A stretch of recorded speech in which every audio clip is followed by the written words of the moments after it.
பல வகையான வாகனங்கள் இறக்குமதி செய்யப்பட்டன. அதில் பெட்ரோல், டீசல், ஹைப்ரிட், எலக்ட்ரிக்,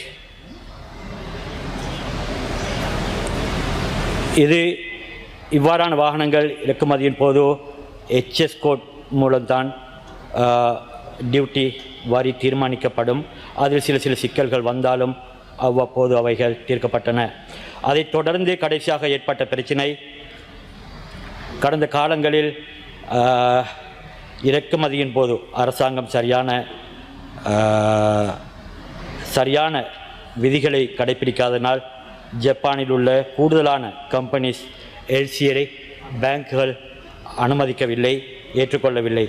அதோட இன்னும் சில கம்பெனிஸ் அண்டர் வேல்யூ போன்ற வாகனங்களை ஏற்றுவதற்காகவும் கிராஸ் போர்டர் LC மூலம், அதாவது வேறு நாடுகளிலிருந்து, உதாரணத்துக்கு துபாய், சிங்கப்பூர் போன்ற நாடுகளிலிருந்து LC மூலம் வாகனம் ஏற்றுமதி செய்தது. அந்த வாகனங்கள் இங்கு வந்து அடைந்ததும்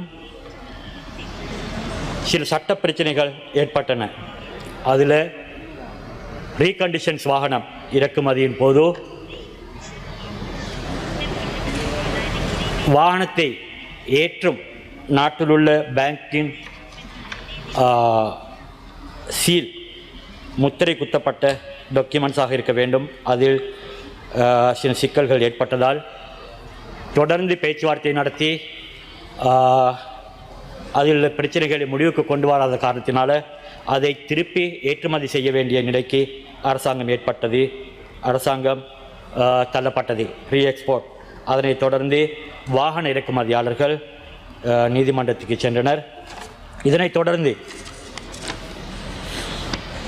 BYD என்ற எலக்ட்ரிக் வாகனம் கொண்டு வரப்பட்டது. அதிலும் ஒரு சில பிரச்சனைகள் ஏற்பட்டன. கிலோவாட் பிரச்சனைகள், அதில் 150 கிலோவாட் அல்லது 100 கிலோவாட் என்ற பிரச்சனை ஏற்பட்டது. பிறகு மொரட்டுவ பல்கலைக்கழகத்தின் உதவியோடு அதன் பிரச்சனையும் தீர்த்து வைக்கப்பட்டது. அதைத் தொடர்ந்து HS கோட்ஸ் அதை எப்படி தீர்மானிக்கிறது என்ற பிரச்சனை வந்தது. அதில் எலக்ட்ரிக்கோடு சேர்த்து புதிய தொழில்நுட்பங்களும் பாதிக்கப்பட்டிருப்பதால் இந்த பிரச்சனையும் ஹைப்ரிட், எலக்ட்ரிக் இரண்டுக்கும் நடுவில் ஒரு HS கோட் உருவாக்கி இந்த பிரச்சனையும் ஓரளவு முடிவுக்கு கொண்டு வரும் வேளையிலே அதுவும் இன்று நீதிமன்றத்துக்கு சென்றுள்ளது. இன்று எதிர்க்கட்சி உறுப்பினர் முஜிபுர் ரஹ்மான் கூறினார், ஹம்பாந்தோட்ட துறைமுகத்தில் வாகனங்கள் நெருக்கடி காரணமாக வாகனங்களை நிறுத்த முடியாது உள்ளது, அவசரமாக இந்த வேலைகளை செய்யும்படியும் அதோடு சேர்த்து டியூட்டியும் அதிக அளவு கூட்டப்பட்டிருப்பதாக அவருக்கு மறந்து விட்டதாக நினைக்கிறேன்.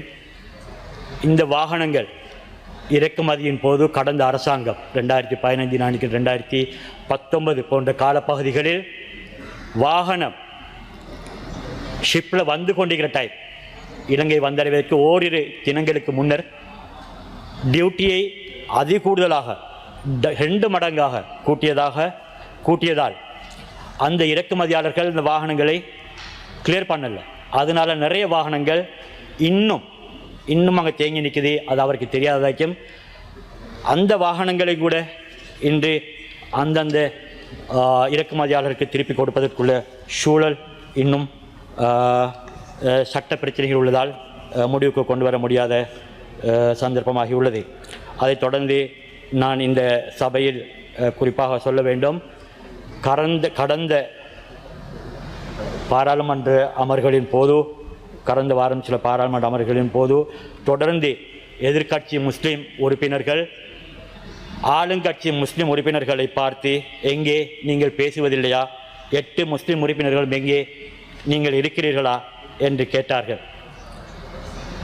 உண்மையிலே நாங்கள் அவ்வப்போது பேசுகின்றோம், தேவையானவற்றை பேசுகின்றோம். எப்பொழுதுமே நாங்கள் பாராளுமன்றத்தில் அமர்ந்திருக்கின்றோம். அவர்களை போன்றோ பேசுகிற டைமில் மட்டும் இருந்துட்டு திருப்பி ஓடிடுறதில்லை. ஆனால் நாங்கள் பேசும்போதோ இனவாத கருத்துக்களை பேச மாட்டோம். முஸ்லீம், சிங்களம், தமிழ், முஸ்லீம் ஊர்களை பேர்களை சொல்லி இது மாதிரி பேச்சுக்களை பேச மாட்டோம்.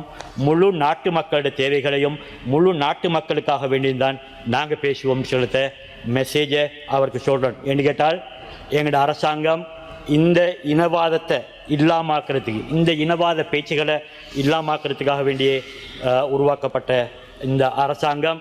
அது உங்களுக்கு தெரியும். கடந்த காலங்களில் நாங்கள் திருப்பி கேட்குறேன்றால், கடந்த காலங்களில் உதாரணத்துக்கு எந்த மாவட்டமான கண்டி மாவட்டத்தில் அக்குரண திகன போன்ற இடங்களில் இனவாத பிரச்சனை வந்து முழு மாவட்டமும் எரிஞ்சுது. அந்த டைமில் இந்த முஸ்லீம் எம்பிமாரில் எங்கே இருந்தாங்க? அவங்க கவர்மெண்ட்ல தான் நீந்த அந்த டைம்ல இரவு கண்டி மாவட்டம் பத்திச்சுது. காலையில் 8 மணிக்கே எமது ஜனாதிபதியும் சகோதரர் எமது ஜனாதிபதியும் பிமல் ரத்நாயக்க அமைச்சரும் நலிந்த ஜெயதிச அமைச்சரும் சுனில் ஹந்தினத்திய அமைச்சரும் 8 மணிக்கு அக்குரணைக்கு வந்தார்கள்.